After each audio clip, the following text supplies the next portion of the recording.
लोग भी एक प्रकार के जानवर के समान हैं। ऐसे हैं साइंस के हिसाब से। मातृत्व तो मतलब देखिए, ये जो फल है ना, आम जो है वो अगर मीठा लगता है तभी हम लोग आम बोलते हैं, और इमली जो है वो खट्टा लगता है इसलिए हम लोग इमली बोलते हैं। अगर दोनों की गुण की परिवर्तन अगर हो जाए, दोनों में गुण की परिवर्तन हो जाए तो हम लोग आम को आम बोलना छोड़ देंगे और इमली को इमली बोलना छोड़ देंगे। किसी ने सर्च किया, किसी ने उसका मतलब अंदर के गुण को जाना, तब आम को आम बोला और इमली को इमली बोला।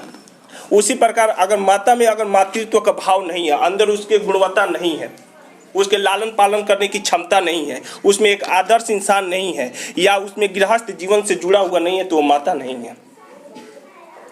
हम लोग यहाँ मैक्सिमम क्या करते हैं ना, बस 1 2 3 4 5 बच्चा के पापा हो गए, काउंट करके बोल देते हैं कि 5 बच्चों के मम्मी हो गई। नहीं, वो 5 बच्चों को कैसे लालन पालन करना है, कैसे शीर्ष तक पहुंचाना है, कैसे उच्च श्रेणी तक पहुंचाना है, उच्च मतलब कि सीट तक पहुंचाना है, ये हम लोग की जिम्मेवारी बनती है। एक माता पिता का जिम्मेवारी बनता है, तब वो माता पिता है। ऐसे कहा जाता है ना कि जैसे आप लालन पालन बचपन में करेंगे, वैसे ही वो लालन पालन 55 में करेगा। 55 मतलब वो 50-60 की उम्र में करेगा। अगर उसके लालन पालन में गड़बड़ी हुआ तो निश्चित रूप से वो भी उस समय गड़बड़ी करेगा, नहीं करने वाला सवाल ही नहीं है। मैं इधर अधिकतर देखता हूं कि उसके मतलब कि मैक्सिमम माँ बाप ताश पते में बिजी हैं, ताड़ी शराब दारू में बिजी हैं।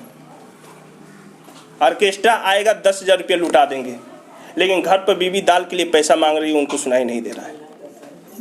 एक बच्चा एक कलम भुला देगा, उसको 4 तमेचा लगा देंगे, लेकिन आपने जाकर 10,000 रुपये जुआ में खेल दिया तो उसका कोई रिकॉर्ड नहीं है। अगर हम ऐसे करेंगे ना तो पैसा मेरा क्या जा रहा है, टोटली बेकार जा रहा है। और कल के डेट में बुढ़ापा अवस्था में वो मेरे को दिक्कत पहुंचा रहा है, मेरे को समस्या दे रहा है, मेरे को गाली दे रहा है, मेरे को कुछ कह रहा है, तो हम दोष किसको देते हैं? मैं बस एक ही चीज समझा रहा हूं कि आप अपनी रिस्पॉन्सिबिलिटी समझें।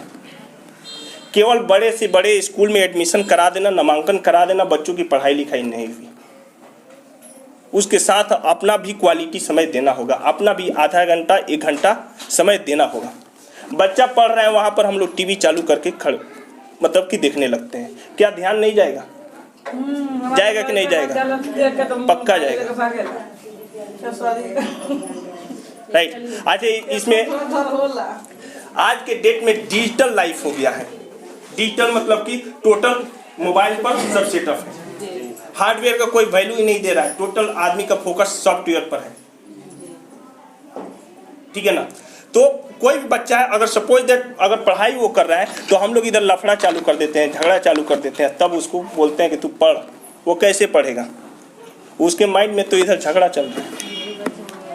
शारीरिक रूप से पढ़ाई नहीं होती है, जो भी पढ़ाई होती है मानसिक रूप से पढ़ाई होती है। इसमें कुछ पढ़े लिखे होंगे तो आप लोग जानते होंगे। शरीर को केवल स्कूल भेज देने से पढ़ाई लिखाई कभी कंप्लीट नहीं हो सकता है, उसका मन भी भेजना पड़ेगा। वो अगर हंस कर, खेल कर, कूद कर, मुस्कुरा कर स्कूल आ रहे थे, निश्चित रूप से वो यहाँ से पढ़ कर जाएगा। लेकिन सर आजकल के बच्चे ना सोचेगा कि हंस कर खेल कर स्कूल में आए तो मन, वो पक्का आएगा, नहीं आने वाला सवाल नहीं है। नहीं, नामुमकिन नहीं है, मुमकिन है। मैं उसका सिद्धांत बता दे रहा हूँ, उसका रास्ता बता दे रहा हूँ, वो मुमकिन है। बहुत ऐसे परिवार हैं, आप इसी रास्ते से जा रहे हैं मीरगंज, 5 मिनट रुक कर अपने बच्चे को नहीं ले जा सकते हैं, क्योंकि 5 मिनट में लेट हो जा रहा है। वो बच्चा पैदल आ रहा है, उसको तकलीफ हो जाएगी, फिर आप उधर से आएंगे तो और उसको डांटेंगे। ऐसे हो सकता है। आप उसका कभी लंच